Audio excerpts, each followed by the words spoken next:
Baik, Assalamualaikum warahmatullahi wabarakatuh. Halo teman-teman. Nah, pertama-tama yang saya hormati Ibu Evi Segarawati Ampri, SPD MPD, selaku dosen pengampu mata kuliah pengembangan kurikulum. Nah, pada video kali ini, kami dari kelompok 3 akan mempresentasikan hasil observasi kami di SDN nomor 21 Pambok Borang tentang implementasi kurikulum Merdeka di sekolah tersebut. Nah, adapun anggota kelompok kami yaitu yang pertama Muhammad Hardiansyah, yang kedua Ardiansyah yaitu dengan saya sendiri, ada Abdul Jamil, Muldia Ikman, dan Sepiagil Ferdi KP. Nah, untuk lebih mengefisienkan waktu, langsung saja ke pemaparan materinya. Kurikulum merupakan pedoman penting dalam menentukan arah dan kualitas pembelajaran di sekolah.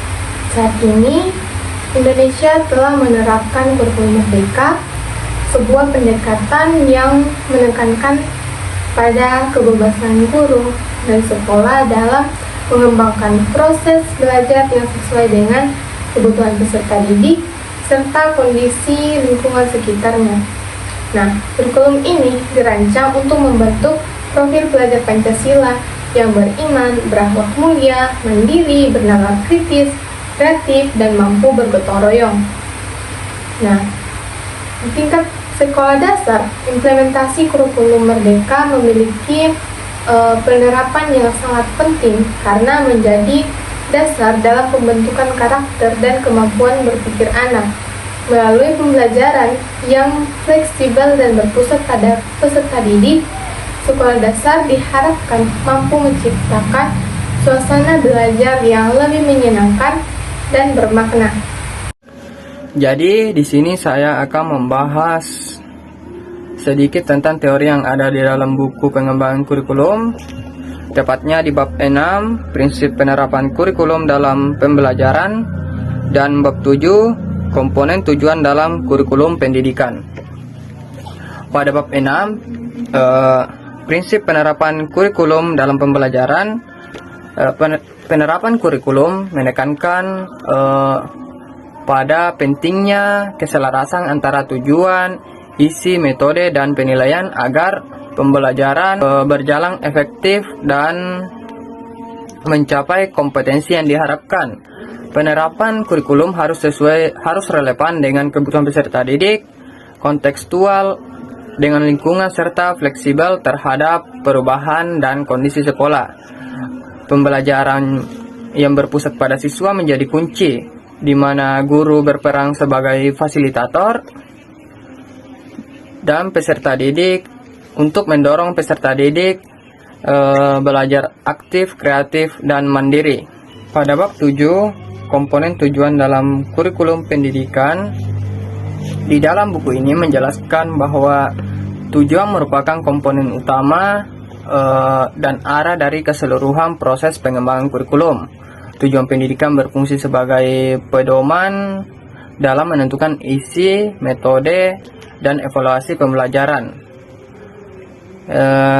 Dalam penyusunannya, tujuan itu mencakup 3 ranah, yaitu kognitif, afektif, dan psikomotorik agar perkembangan peserta didik bersifat menyeluruh. Dengan demikian, tujuan kurikulum bukan sekedar pernyataan ideal, tetapi menjadi dasar yang mengarah ke seluruh kegiatan pembelajaran menuju hasil belajar yang diharapkan. Sekian dari saya. Baik, saya akan menjelaskan hasil observasi kami di SDN 021 Pambok Borang.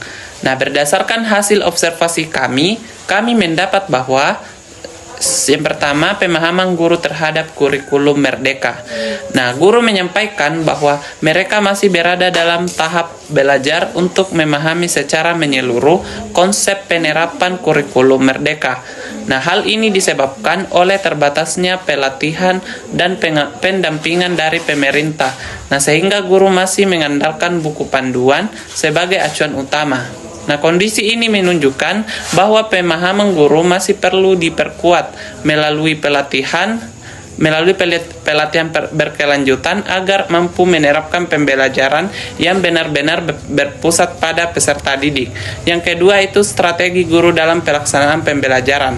Nah, strategi yang digunakan guru dalam pelaksanaan pembelajaran masih bersifat sederhana dan menyesuaikan dengan kondisi siswa. Guru menggunakan kombinasi metode ceramah dan diskusi kelompok. Nah, dengan menyesuaikan jumlah kelompok terhadap jumlah siswa di kelas, serta materi disusun agar relevan dengan kehidupan sehari-hari siswa.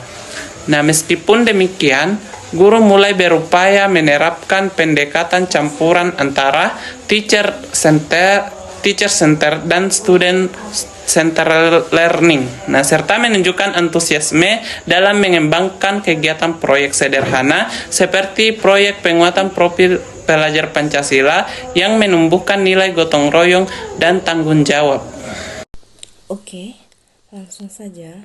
Poin ketiga itu tantangan dalam implementasi kurikulum merdeka. Tantangan utama yang dihadapi guru terletak pada keterbatasan pelatihan, pemahaman, dan konsep kurikulum, serta sarana dan prasarana. Guru mengaku belum pernah mengikuti pelatihan resmi sejak pergantian kurikulum, sehingga dalam pelaksanaan masih bergantung pada buku guru sebagai acuan utama.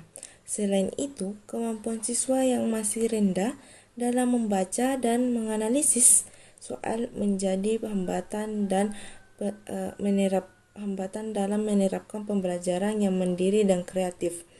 Nah, poin yang keempat itu peluang dan manfaat bagi sekolah dan siswa. Guru tetap merasakan dampak positif dari penerapan kurikulum merdeka. Siswa menjadi lebih aktif dan terlibat dalam proses pembelajaran karena kegiatan pembelajaran tidak lagi sekedar berfokus pada hafalan, melainkan pada pemahaman dan praktik langsung. Nah, selanjutnya itu kesimpulan dari laporan kami. Nah, berdasarkan hasil penelitian dilakukan di SD nomor 21 Pemborang, dapat kami simpulkan bahwa implementasi kurikulum merdeka masih berada pada tahap penyesuaian dan menghadapi berbagai kendala. Pemahaman guru terhadap konsep kurikulum merdeka masih terbatas akibat kurangnya pelatihan dan pendampingan dari pemerintah. Strategi pembelajaran yang diterapkan guru masih sederhana dan cenderung memadukan pendekatan teacher center dan student center learning. Selain itu, tantangan yang dihadapi meliputi keterbatasan prasarana, kemampuan dasar siswa yang beragam, serta kurangnya dukungan teknis. Namun, penerapan kurikulum merdeka juga memberikan dampak positif seperti peningkatan keaktifan dan kemandirian siswa melalui kegiatan proyek yang menumbuhkan nilai-nilai gotong royong, tanggung jawab, dan kerjasama. Dengan demikian, keberhasilan implementasi kurikulum ini sangat bergantung pada peningkatan kompetensi guru, dukungan fasilitas, serta pendampingan berkelanjutan dari berbagai pihak. Terima kasih. Baik, itulah tadi pemaparan materi dari kelompok kami. Saya akhiri dengan ucapan terima kasih. Wassalamualaikum warahmatullahi wabarakatuh.